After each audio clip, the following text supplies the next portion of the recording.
Assalamualaikum warahmatullahi wabarakatuh. Jumpa lagi pada channel Belajar Seni Rupa. Nah, anak-anak, pada pertemuan kali ini kita akan belajar mengenai prakarya.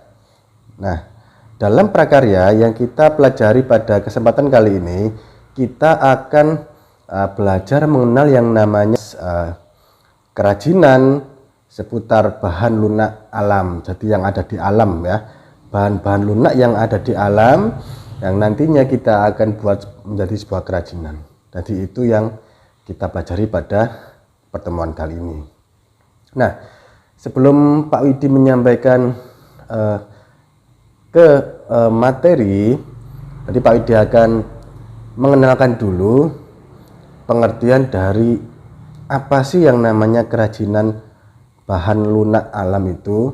Nah, kerajinan bahan lunak alam yaitu produk kerajinan yang berbahan dasar yang bersifat lunak alam ya. Diulang, produk kerajinan berbahan dasar yang bersifat lunak alam yaitu lentur, lembut, empuk, dan mudah dibentuk.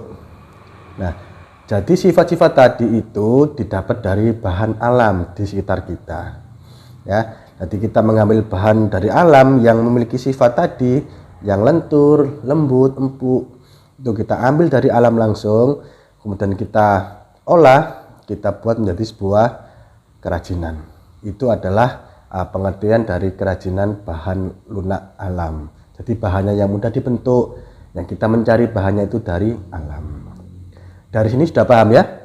Nah, kemudian kita lanjutkan. Setelah kita mengenal pengertiannya, sekarang kita belajar mengenal yang namanya prinsip dalam kerajinan bahan lunak.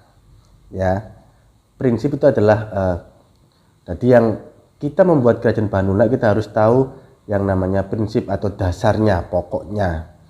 Ya, ada 3. Yang pertama itu adalah keterampilan tangan.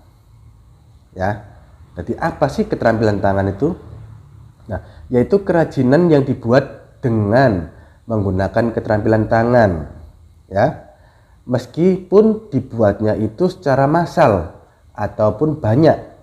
Jadi meskipun kita membuat kerajinan itu skala banyak atau secara massal produksinya itu, nah itu menggunakan keterampilan tangan kita, jadi masuk ke situ ya.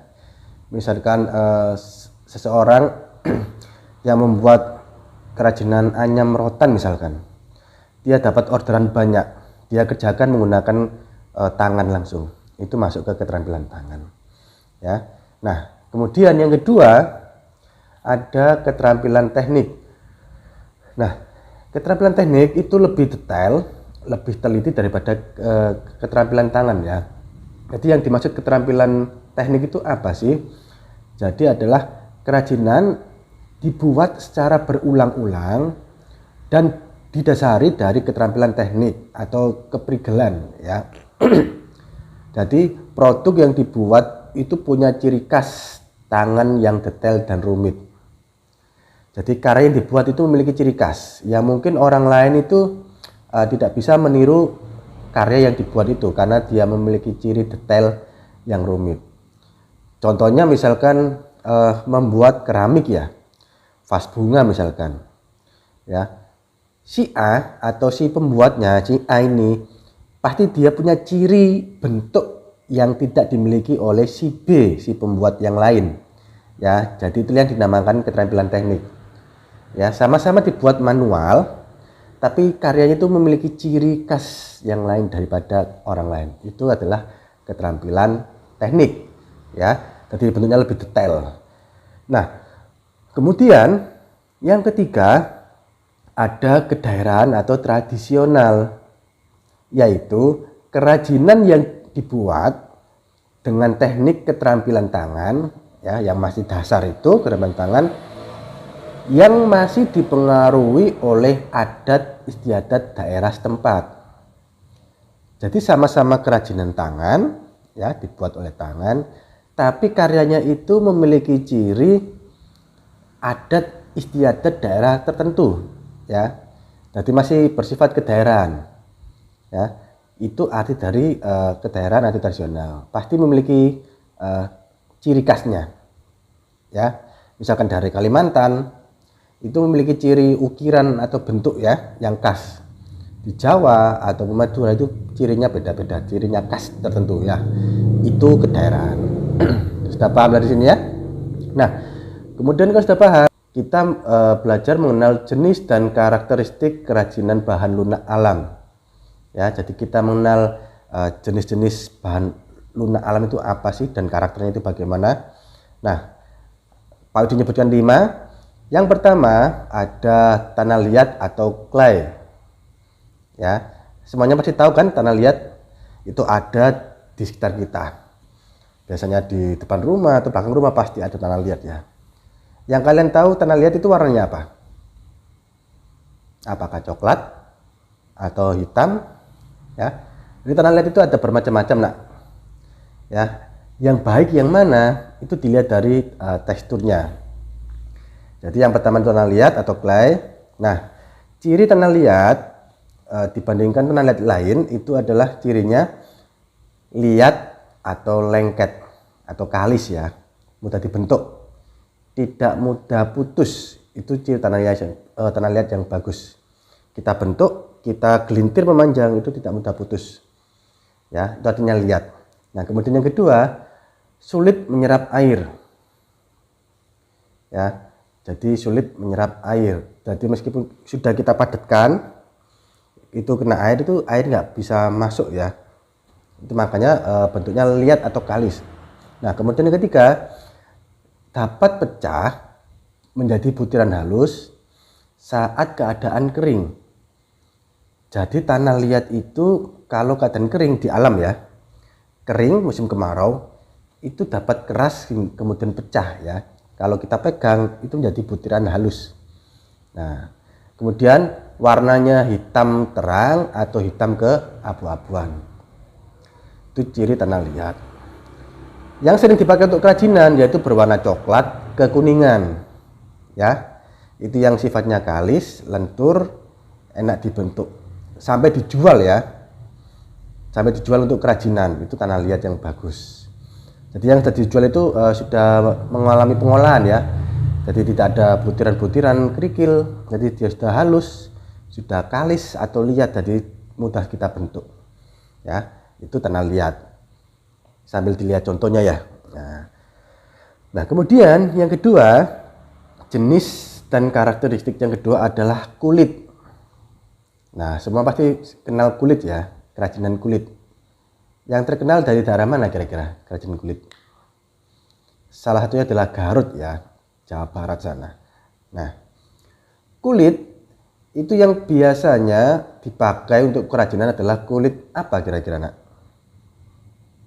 Ya, kulit sapi salah satunya ya. Karena apa? Karena bentuknya itu lebar, lentur, elastis ya. Makanya banyak dipakai untuk kerajinan. Nah, kerajinan kulit itu menggunakan teknik yang namanya teknik samak. Jadi disamak ya. Samak itu diolah sedemikian rupa sehingga kalau kita melihat karyanya, kita pegang, kita cium aromanya itu sudah nggak ada amis lagi ya. Sehingga aromanya aroma khas kulit ya.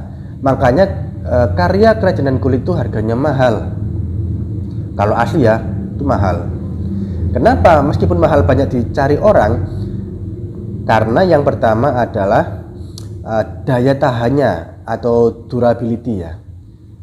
Kamu punya kerajinan kulit misalkan dompet kulit itu tahannya bertahun-tahun ya. Beda dengan dompet kalau kamu beli bahannya kulit sintetis ya.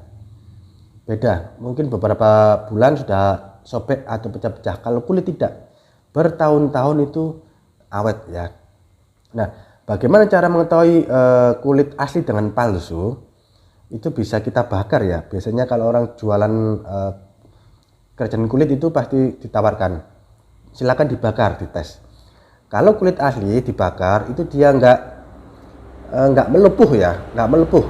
Mungkin kalau kita bakar lama akan gosong dia, gosong dan berbau khas kulit ya. Itu Kalau bahan sintetis, pasti kita bentar aja itu dia akan seperti plastik atau karet ya, dia akan melepuh dan aroma karet plastiknya itu nyengat. Itu tanda ciri kulit asli atau tidak. Kalau kamu pengen beli, orangnya bilang kulit asli, silakan dites seperti itu. Kalau dia berani, berarti dia menjual kulit asli. Kalau nggak berani, ya jangan beli. Pokoknya orang menawarkan kerajinan kulit murah, ya jangan tentu mau ya, bisa jadi itu kulit sintetis. Dan kita lihat dari bagian dalam, itu kelihatan serat kulitnya nak ya. Dompet kulit, sabuk misalkan. Itu kita lihat bagian dalam itu pasti ada ciri khas kulitnya. Ya, berserat. Itu ciri khas kulit. Kalau sintetis enggak. Ya, dari aromanya itu kelihatan. Ya. Tapi hati-hati nak, ada oknum-oknum yang menjual bahan kulit babi ya, haram itu.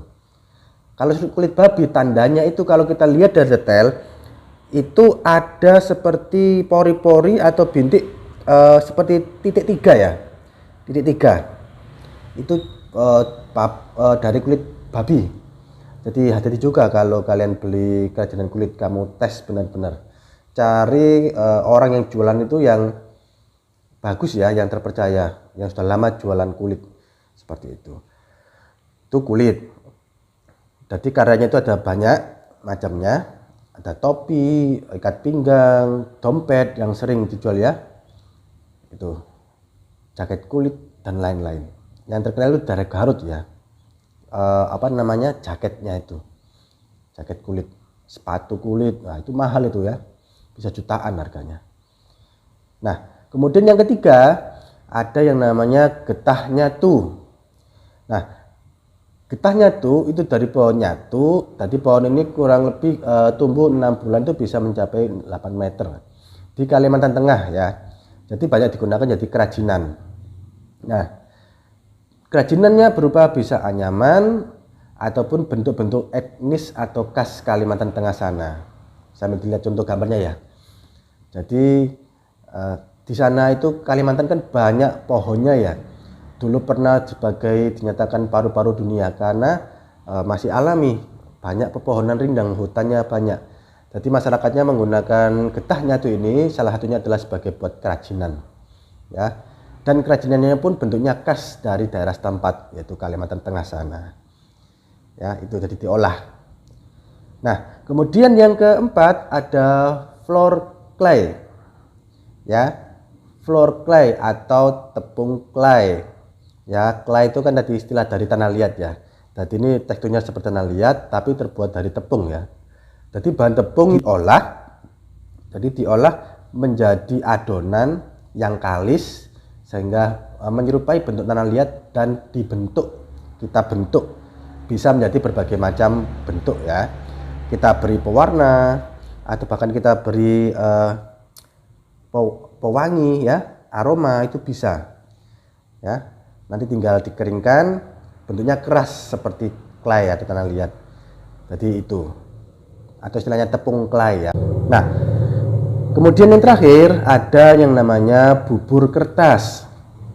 Ya, bubur kita tahu kan bubur itu berbentuk kayak lembek gitu ya, encer mengarah ke kental ya seperti itu. Nah, bubur kertas, jadi kertas itu kita olah, kita rendam pakai air ya. Ada yang di blender ya, sekarang kan sudah modern pakai blender sehingga langsung cepat aja membantu bentuk adonan ya. Jadi bahan-bahan kertas yang dapat dibuat menjadi bubur kertas itu yang banyak dibuat dari kertas koran ya. Itu karena kan meskipun di rumah kita itu banyak kertas itu biasanya koran. Itu bisa kita manfaatkan kalau kita kreatif ya. Salah satunya menjadi bubur kertas. Kertas koran, kemudian HVS, kemudian ada kertas coil foil paper, ada kertas washi, chiogami ya, dan lain-lain. Jadi itu kertas yang biasa digunakan sebagai bubur kertas. Nah, dan karyanya bisa dibuat menjadi bentuk topeng, kemudian bentuk patung ya, bisa diolah jadi kertas lagi ya. Jadi kita hancurkan atau kita blender dengan air ya, campur air, kita rendam beberapa menit atau beberapa malam. Kalau banyak kita blender, Kemudian kalau dibuat kertas daur ulang, kita aduk di rendaman air tadi, kemudian kita saring ya. Kita saring pakai saringan yang pori-porinya kecil. Nanti tinggal kita taruh balik di alas, kita angkat jadi kertas. Jadi zaman dulu orang buat kertas itu caranya seperti itu ya, jadi dilembutkan. Kalau dulu pakai pelepah bawang mulberry ya, kalau sekarang kan praktis ya. Nah, jadi hari ini sampai sekian, kita belajar mengenal pengertian kerajinan bahan lunak alam, kita mengenal prinsip-prinsip bahan lunak, dan kita mengenal jenis dan karakteristik kerajinan bahan lunak alam. Nanti dicatat materinya, jangan lupa ya, biar kalian paham, karena dengan mencatat itu kita lebih mudah mengingat sebuah materi pelajaran ya. Sekian dari Pak Widi, kurang lebihnya Pak Widi mohon maaf. Barakallahu fikum. Wassalamualaikum warahmatullahi wabarakatuh.